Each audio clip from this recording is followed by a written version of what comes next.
How many sprays will I get out of my CO2 tank? We cannot answer this question directly because we don't know what size CO2 tank that you have in the first place. But I can tell you what, a 20-pound CO2 tank lasts for about 40 seconds. So if you know that 40-second number and you have a, let's say 2-second spray, well, you get 20 sprays out of it, okay?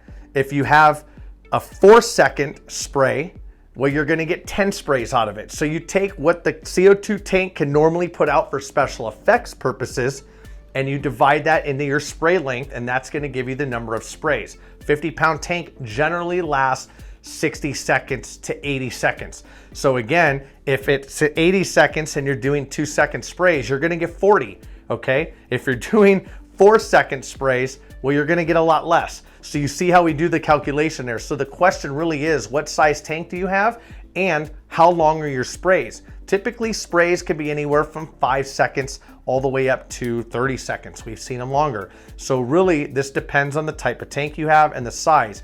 Now, if you're using this for special effects, all of that would apply. If you're using CO2 tanks for something else and you want to know how many sprays that you get out of the gas, then that's a totally different scenario because the gas is normally going to be regulated, whereas the liquid is not. Special effects typically does not have regulators on it because you don't regulate the liquid. We want the most flow as we can get. But if you're using gas and you're using that gas for some type of spraying, whatever it is, then your sprays are going to be a lot more. Typically you get a lot more gas use out of CO2 tanks than you do with liquid because the liquid comes out full force. Gas is normally regulated down. So this is in general, how many sprays do I get out of my CO2 tank? You really just have to do the calculation yourself, and I can set you up with the formula, which is the runtime of the tank. Link in the description. We have a chart that talks about the different tanks from 5-pound all the way up to 100-pound and what you would normally get for runtime out of them with special effects purposes. Why? Those are siphon tanks for special effects, and that's why we put that information there, because we're using the liquid for special effects.